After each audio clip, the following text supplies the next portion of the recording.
바울과 바나바가 비시디아 안디옥에 가게 되었습니다. 이렇게 선교지에 도착했고 이제 선교의 놀라운 사역이 시작하는 첫날에 마가 요한은 떠나버리고 말았습니다. 마가 요한이 왜 떠났는지는 알 수 없지만 선교지를 이탈한 것입니다. 사역에는 이렇게 늘 어려움이 존재합니다. 왜냐하면 그 사역 자체가 귀하기 때문에 그렇습니다. 사단은 늘 그렇게 사역을 공격하고 우리를 공격합니다. 성령으로 무장되었고 주를 섬겨 금식하며 오직 하나님의 뜻에 의해서 움직였던 선교팀이 이렇게 어려움을 당하게 되었습니다. 그러나 그 어려움에도 복음의 확장은 막을 수는 없습니다.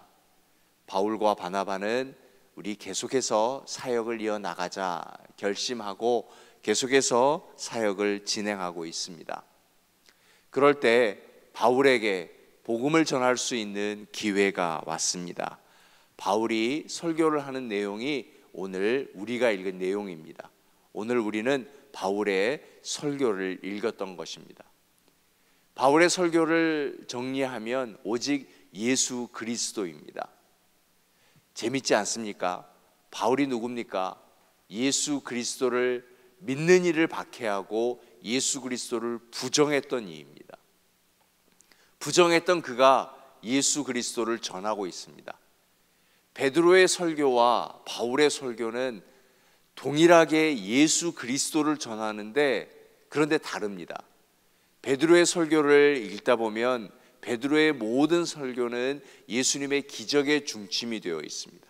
예수님이 어떻게 귀신을 내어 쫓으셨고 예수님이 어떻게 병자를 고치셨고 그렇게 예수께 나아가자 예수님의 사역을 증거했는데 바울은 아닙니다.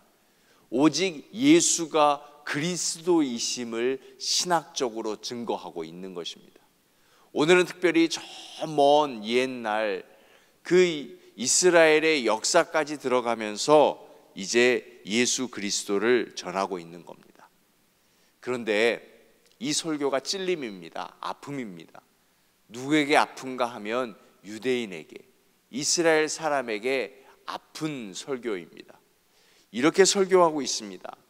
여러분, 우리 유대 공동체가 예수 그리스도를 배척했는데 예수 그리스도를 배척함으로 인해서 하나님의 사람이라는 정체성을 잃어버리게 되었습니다 라고 설교하는 겁니다. 지금 이스라엘은 선민 사상에 꽉 붙들려 있습니다. 옛날부터 지금까지 자기들이 하나님의 백성이라는 겁니다. 하나님의 백성이라는 사람들이 예수 그리스도를 부정하면서 하나님의 사람일 수 있느냐? 참 이스라엘이라고 얘기했던 당신들이 예수 그리스도를 부정하며 어떻게 참 이스라엘이 될 수 있느냐? 참 이스라엘은 누구냐 하면 예수 그리스도를 따르는 사람입니다 라고 이야기하는 겁니다. 그것을 바울 사도는 오늘 하나님을 경외하는 자, 참 예배자, 참 예배자가 참 이스라엘입니다. 이스라엘에서 태어났다고 해서 당신이 할례 받았다고 해서 이스라엘이 아니다 라고 이야기하는 겁니다. 당신은 순서가 이랬습니다. 이방인에게 선교가 되고 복음이 증거되었지만 아직 법이 개편되지 않았습니다. 그 이방인이 하늘 백성이 되려면, 하나님의 사람이 되려면 먼저 개종을 해야 됩니다. 할례를 받고 그리고 세례를 받아야 되는 겁니다. 근데 바울 사도는 이걸 지금 틀렸다. 당신들이 왜 하나님의 백성은 혈통이 아닙니다. 출신이 아닙니다. 하나님을 경외하는 참다운 예배자가 되고 예수 그리스도가 구주임을 믿어야 한다고 전하고 있는 것입니다. 그래서 예수님을 좀 설명하는 겁니다.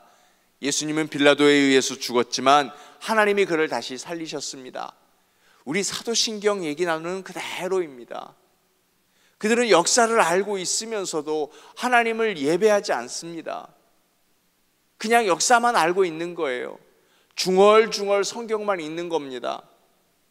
우리가 사도신경을 암송만 하면 안 되는 것처럼 그 안에 신앙 고백자의 책임이 있고 신앙의 삶을 살아가야 할 우리가 그렇게 예배자가 되어야 하는 것처럼, 그래서 바울 사도는 선교지 첫날에 부활의 예수 그리스도를 전하고 있는 것입니다. 여러분, 우리는 예수 그리스도가 부활하심을 믿습니까? 언제 어디서든지 우리의 신앙은 예수 그리스도가 부활하셨다라는 겁니다. 이 신앙이 왜 중요하냐? 바울과 바나바가 예수 그리스도가 부활하셨다는 것만을 증거하려고 준비하고 왔습니다.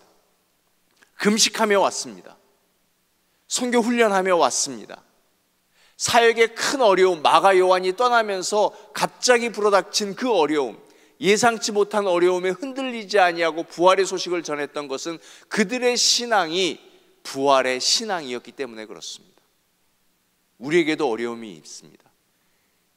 사랑하는 여러분, 오늘 우리가 이렇게 모여서 새벽 기도하는 것이 참 중요한 일이지만 어쩌면 우리가 오늘을 살아갈 때 갑자기 불어닥치는 시험의 바람이 있을 수 있습니다. 이게 무슨 일이지? 하지만 중요한 것은 시험이 아니라 우리 속에 있는 부활의 신앙입니다. 부활의 신앙, 하나님이 예수 그리스도를 다시 살리셨다라고 하는 그 믿음이 우리에게 있으면 하나님은 그 어떤 가운데서도 우리를 다시 일으키실 줄로 믿습니다. 부활은 승리이니까, 부활은 이김이니까.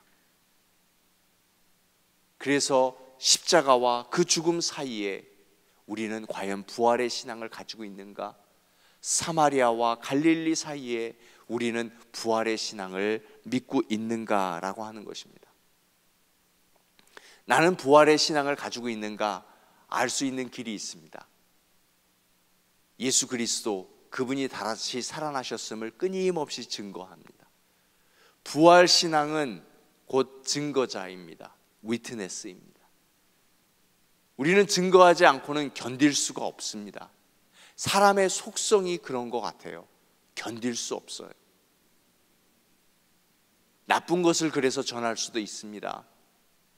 선악과를 따먹어 보라고, 먹음직도 하고 보암직도 하다고 유혹할 수도 있습니다. 우리는 끊임없이 예수 그리스도를 증거하여야 합니다. 시카고에 오니까 다들 알려주시는 게 많더라고요. 이 식당 가보라고, 저 식당 가보라고, 맛있다고. 그렇습니다. 우리가 만난 예수가 참 좋은 분이고 그분이 부활하셨기 때문에 우리는 맛집보다 더 중요한 예수 그리스도를 알려드려야 하는 것입니다. 그것이 바로 믿는 것입니다. 사랑하는 여러분, 오늘 예수 그리스도의 부활을 증거하는 증거자 되시기를 주님의 이름으로 축원해 드립니다. 증거자는 본대로 말하는 사람입니다. 내가 예수 그리스도를 봐야 전할 수 있는 겁니다. 우리는 예수 그리스도를 말씀 속에서 봅니다. 오늘 우리가 본 말씀 속에서 만난 예수 그리스도를 증거해야 합니다. 왜 우리가 증거하지 못하느냐? 아직 보지 못했기 때문에, 오늘 보지 못했기 때문에. 그래서 우리는 날마다 예수 그리스도를 봐야 하고, 그리고 그 예수 그리스도를 증거하는 것이 우리 교회의 사명임을 잊지 말아야 하는 것입니다. 바울과 바나바, 그는 구제와 동시에 지금 복음 사역을 이루는 것입니다. 그렇습니다. 우리는 구제와 전도를 함께 하는 것이고요, 또 헌금과 말씀을 함께 나누고 듣는 것이고요, 이것이 신앙생활인 것입니다.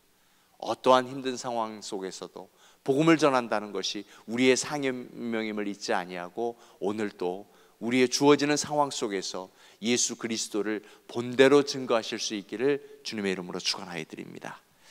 우리 이 말씀 붙들고 함께 기도하겠습니다. 하나님, 예수 그리스도를 본대로 증거하는 그런 증거자의 삶을 살아가게 하여 주옵소서. 기도해 주시고요, 오늘 캠프 프라이드 세 번째 날 진행되고 있습니다. 그를 위해서 기도해 주시고, 그 어린 자녀들에게 또 부모에게 수고하는 모든 이들에게 예수 그리스도의 복음이 전달될 수 있도록 기도해 주시고, 오늘 저녁에 함께 모여서 또 3장 16절의 비밀을 풉니다.